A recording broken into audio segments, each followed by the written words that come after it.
कहानी की शुरुआत होती है एक छोटे पैसेंजर प्लेन से जो अमेरिका की तरफ जा रहा था। उसी दौरान एक यात्री हैरान होकर फ्लाइट अटेंडेंट से पूछता है कि आखिर फ्लाइट का रूट अचानक क्यों बदल दिया गया। फ्लाइट अटेंडेंट उसे समझाती है कि असली रूट पर मौसम बहुत खराब है, इसलिए पायलट ने खुद फैसला लेकर रास्ता बदल दिया है और अब विमान अमेजन के ऊपर से उड़ान भरेगा। चूंकि इस फ्लाइट में केवल 8 यात्री थे, इसलिए किसी ने इस बात को ज्यादा गंभीरता से नहीं लिया। लेकिन कुछ देर बाद अचानक पूरा विमान जोर जोर से हिलने लगता है। पायलट नोटिस करता है कि अचानक विमान का जीपीएस सिस्टम काम करना बंद कर चुका है, यहाँ तक कि कंट्रोल पैनल भी रिस्पॉन्ड नहीं कर रहा। पायलट तुरंत बेस स्टेशन से संपर्क करने की कोशिश करता है, लेकिन उसकी कोशिश भी नाकाम हो जाती है क्योंकि रेडियो कम्युनिकेशन सिस्टम भी बंद हो चुका था। लेकिन सबसे अजीब बात यह थी कि पायलट को जैसे पहले से अंदाजा था कि कुछ गलत होने वाला है। वो किसी तरह विमान को संभालते हुए अपने फोन से एक आखिरी वीडियो रिकॉर्ड करने लगता है। उस वीडियो में वो कहता है कि इस विमान में ऐसे बड़े बड़े राज छिपे हैं जिन्हें देखकर उसे पहले ही शक हो गया था कि कोई बड़ा हादसा हो सकता है। अब विमान तेजी से नीचे गिरने लगता है। सामने घना जंगल और ऊंचे पहाड़ दिखाई दे रहे थे। पायलट किसी तरह पेड़ों की शाखाओं का इस्तेमाल करके विमान की स्पीड कम करने की कोशिश करता है ताकि क्रैश का असर थोड़ा कम हो जाए। कई किलोमीटर तक घसीटने के बाद आखिरकार विमान रुक जाता है।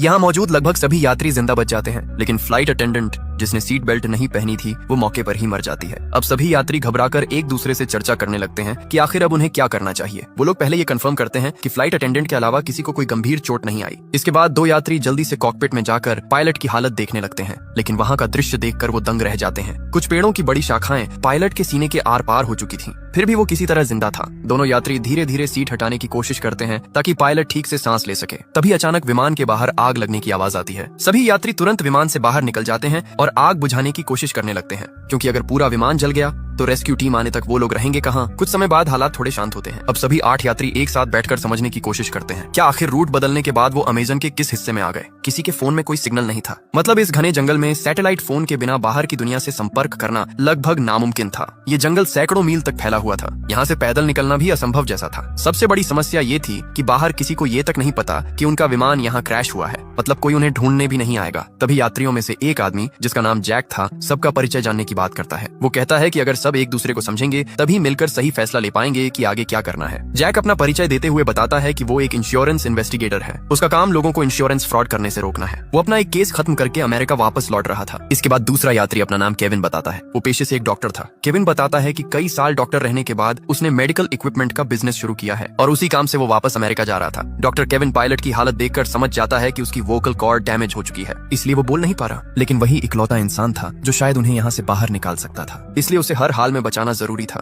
इसके बाद तीसरी यात्री अपना नाम क्रिस्टी बताती है। वो कहती है कि उसे दुनिया घूमना पसंद है और वो अपने ट्रैवल वीडियो सोशल मीडिया पर पोस्ट करती है, लेकिन जब उससे उसके अतीत के बारे में पूछा जाता है तो वो कुछ भी बताने से मना कर देती है। चौथा यात्री था कार्लोस। वो एक रेसलर था और मूल रूप से मेक्सिको का रहने वाला था। वो एक फाइटिंग प्रतियोगिता में हिस्सा लेने अमेरिका जा रहा था। इसके बाद एक युवा कपल अपना परिचय देता है। उनका नाम था डैनी और